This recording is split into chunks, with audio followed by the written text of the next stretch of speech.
So we're going to be looking at negative exponents and how they affect what we do when we simplify exponential expressions. So the definition of a negative exponent is anything to a negative power is defined as 1 over the same expression, but with a positive power. And this is a definition, which means somebody made it up. If you're wondering where did it come from and why is it, somebody just made it up, and it's stuck around as a definition because it fits in with all the exponent rules that we were working on, you've been working on earlier. So in an algebra class, when you're asked to simplify something, there will typically be this additional requirement to write your answer using only positive exponents. And so what that means is before you wrap it up, if you have a negative exponent, you want to use this property. So this first one is just to get used to the definition that this would be 1 over 3 squared. And so we could go ahead and say that that in simplified form is 1/9. But in an algebra class, you'll usually have this in a context of a bigger problem. So the next few examples, I'm going to add some more stuff to them.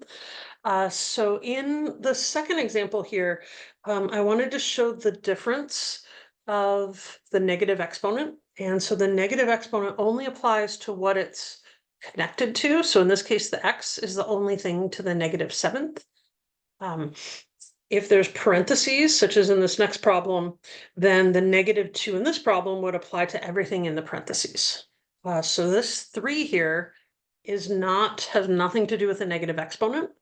So when I'm looking at this, I'm thinking of that 3 as completely by itself, and then rewriting the x to the -7th as 1 over x to the 7th. And then if I want to clean that up a bit, anything that's not a fraction, you can think of as over 1. So if I were to multiply this straight across, I would get 3 over x to the 7th as the simplified form. You don't need to write this step. What you'll probably notice is kind of a shortcut, is that the original problem, even though it is not drawn with a fraction, anything can be made into a fraction by putting it over 1. So in the initial problem, when I look at that, I'm like, oh, the 3 and the x to the -7th are in the numerator. So any negative exponent in a fraction can be moved to the other part of the fraction and converted into a positive exponent. So for short, you often hear people say, oh yeah, move the negative to the other part of the fraction. So in this case, I'd be moving it down.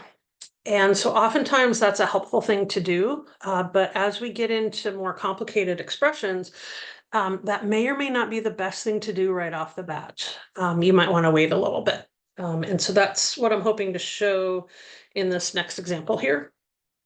So you can see that similar 3x to the -7th, but I'm going to hold off and keep that as 3x to the -7. And what I'm going to do at the start is use this -2 and sort of distribute it or apply it to both of the parts on the inside.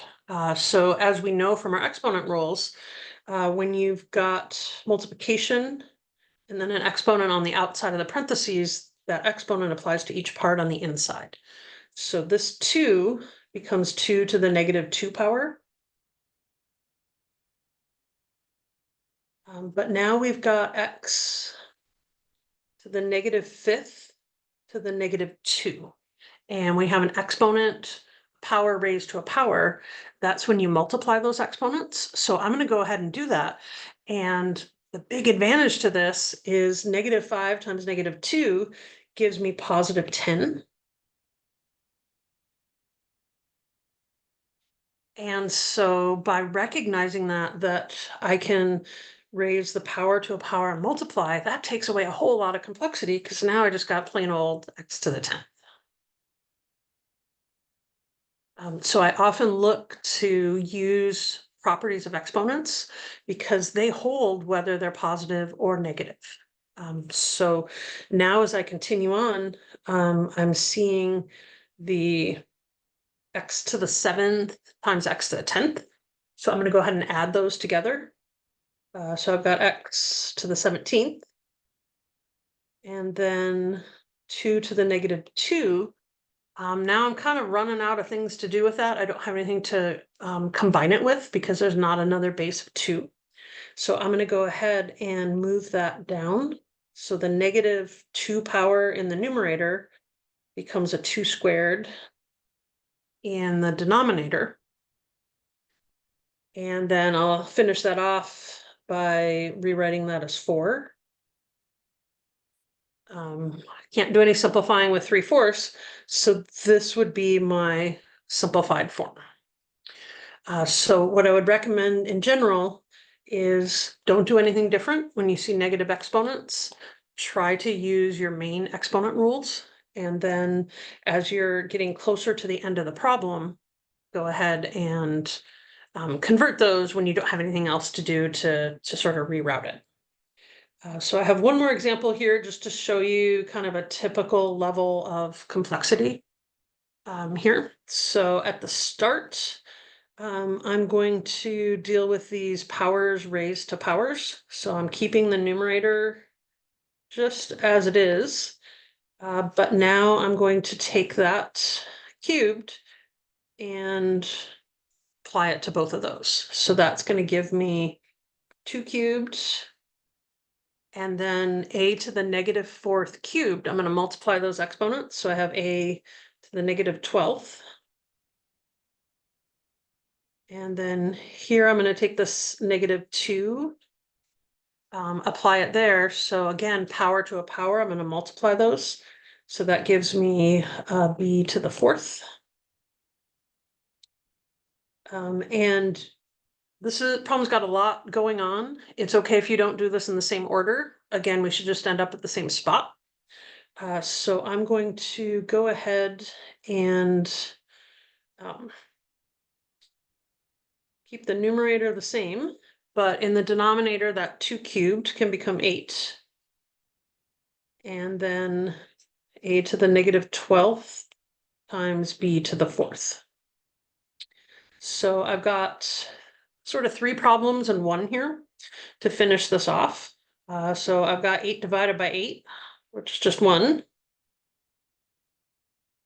I've got b to the 4th divided by b to the 4th, which is also just 1. It's not that big of 1. So what I want to point out is this middle here. So we could change those to positive exponents, but what I would like to practice here is using our properties. So we have a to the negative 3rd divided by a to the negative 12th. That's a division, so I'm going to subtract those exponents. So my numerator exponent is negative 3. I'm going to subtract because of division, and I'm subtracting my denominator exponent of negative 12. So that gives me a to the negative 3 plus 12, which is a to the 9th. You can drop all these ones, just keeping them along there for the ride. But everything else cancels, and we're just left in our final answer with a to the 9th.